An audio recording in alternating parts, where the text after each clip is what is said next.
हरे कृष्ण। आइए आज भगवान की एक सुंदर लीला सुनते हैं।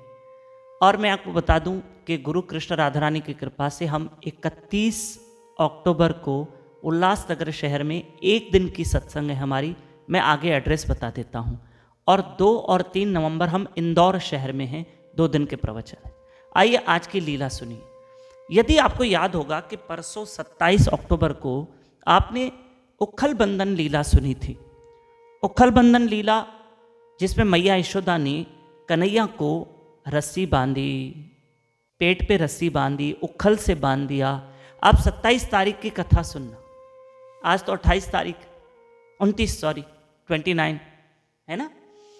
तो मैया ने जब कन्हैया को रस्सी बांधी पेट पे और उखल से बांध दिया, तो आपने देखा होगा परसों आप लीला सुनना 27 तारीख की, कि जो मैया बड़ी बड़ी रस्सियां लेकर आ रही थी, वो सारी रस्सियां छोटी पड़ रही थी और 2 उंगली कम पड़ रही थी, छोटी पड़ रही थी रस्सी। मैया अगर 5 मीटर की रस्सी लाए तो 2 उंगली कम, मैया अगर 10 मीटर की रस्सी लाए तो 2 उंगली कम। वो रस्सी नाभि तक आ रही थी। गठान कैसे बांधे? और नाभि तक भी पूरी नहीं, यूं 2 उंगल कम। 20 मीटर की रस्सी हो, 25 मीटर की रस्सी हो, हर रस्सी 2 उंगल कम। क्यों छोटी क्यों पड़ रही थी? उसका रीजन है, उसके 2 रीजन। एक तो सारी रस्सियां कहती है हम में इतनी हिम्मत नहीं कि हम भगवान को बांध सके, इसलिए वो छोटी पड़ रही थी। ठीक है, सारी रस्सियां कह रही हम कृष्ण को कैसे बांध सकते हैं। ये संतों का मत है। दूसरे महापुरुष बताते हैं कि अभी कृष्ण को एक और लीला करनी है, कि 2 वृक्षों का उद्धार करना था, इसलिए वो रस्सी 2 उंगल कम पड़ गई। कि भगवान ये बताना चाहते हैं हर रस्सी मैया जो यशोदा लेकर आ रही है वो 2 उंगल कम पड़ रही है।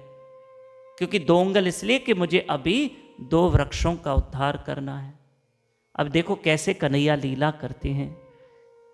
देखो 29 तारीख हो गई, कार्तिक मास शुरू हो गया है।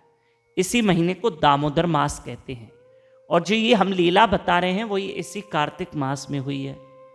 हाँ, कार्तिक मास में हुई है, इसलिए तो इसको दामोदर मास भी कहते हैं। अब समझ गए ना। तो अब आज कार्तिक मास चल रहा है और संध्या के समय दिया जलाना ना भूलें, दीपदान करना ना भूलें, शुद्ध घी या तिल के तेल का। आगे सुनिए।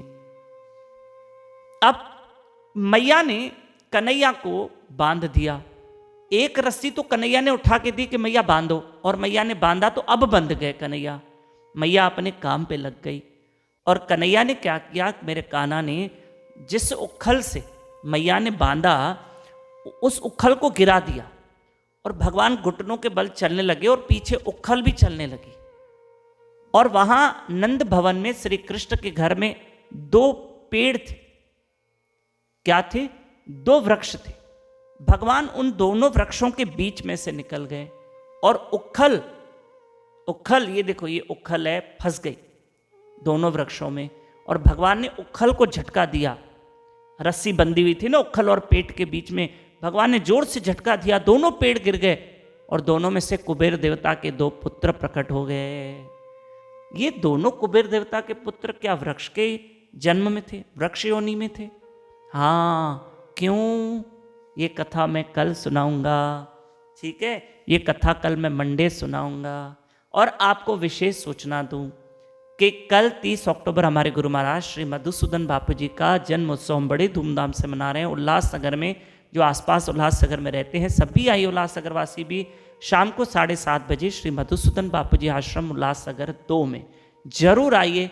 और 31 अक्टूबर जो हमारी एक दिन की उल्लासनगर शहर में सत्संग है, वो जरा एड्रेस ले लीजिए। शाम को 5 बजे सत्संग है उल्लासनगर में, संकट मोचन हनुमान मंदिर, नियर फकड़ मंडली चौक, शमशान भूमि रोड, उल्लासनगर 2।